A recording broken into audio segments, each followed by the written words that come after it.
When Mayor Daley first suggested a partnership between the University of Chicago and the City of Gary, I was ecstatic. I thought it was a perfect fit where we're taking the graduate students and give them real experience about an issue, to research it, come up with the facts, come up with ways of solving these problems. We were looking for new ideas, we were open to new ideas, and I knew that the students would not be constrained by the way that government did or didn't work because they've never been involved, most of them, in government.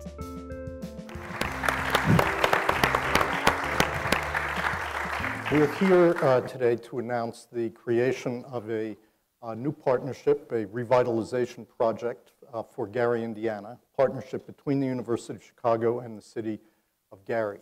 I'd like to say briefly on behalf of the school how excited we are about what this does for the school community as well. It seems to me that this could be a transformative initiative for us in the same way that it might be for the City of Gary.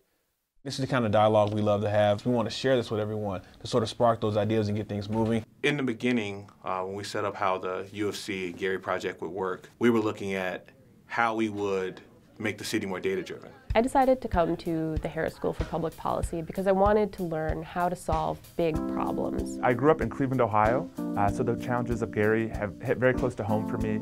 I'm a child of the Rust Belt. One of the things that's, I think, clear to set out from the beginning is that there is a $200 million retail leakage from the city. So a lot of money earned by City of Gary residents is being spent outside the city. What I see Gary as a city historically has given so much to the country. Gary has seen great times, prosperous times, times when we were on the cutting edge of so many things like industry and education, but we have been challenged.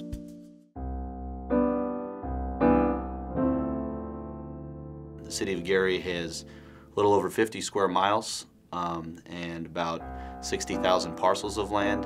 About 1 in 5 of those are vacant. The vacancies have gone up quite a bit since Gary's peak in the early 1960s. In 1960, the census estimated a population of about 180,000 people. We're now down to somewhere around 80,000 people. So in essence, we have a city that's twice as big as its population. What we did was trying to gather the data on abandoned buildings as of 2012 and present that information to Mayor Freeman-Wilson and to Mayor Daley in a way that they have never seen before.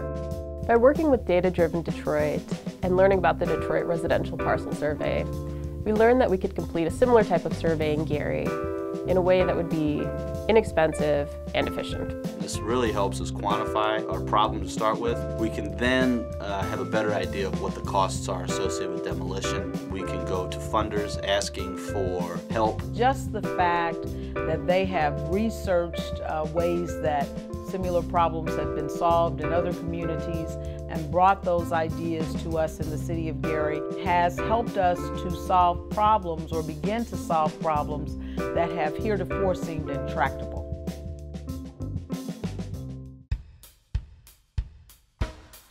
What the 5x5 initiative is it's one of the best practices that we actually came across in our research on a lot of cities to address how do you actually improve the appearance of a neighborhood and engage community while doing so.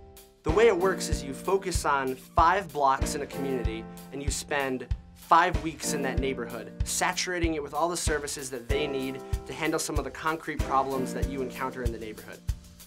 They organized the community.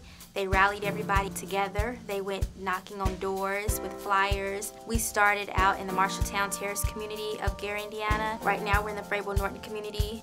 Just yesterday I was at a community meeting and the first thing that they asked me in that community meeting was when is the 5x5 project coming to our community?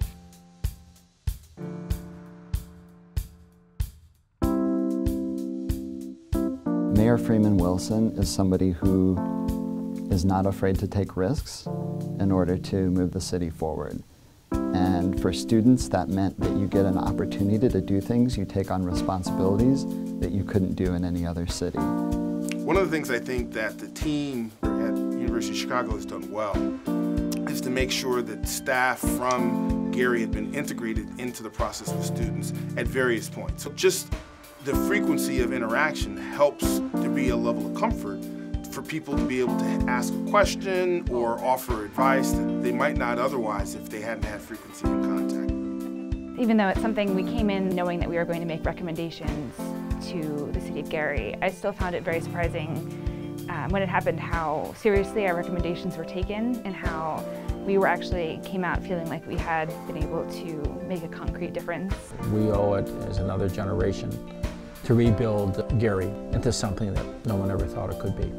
You have to see things completely different, not in this time, but in 10 or 15 years. On behalf of the citizens of our community, I would say to Mayor Daley, to the Dean, to the President, to the University of Chicago faculty, staff, and family, and most importantly to the students, thank you, and we look forward to the fruits of our labor together.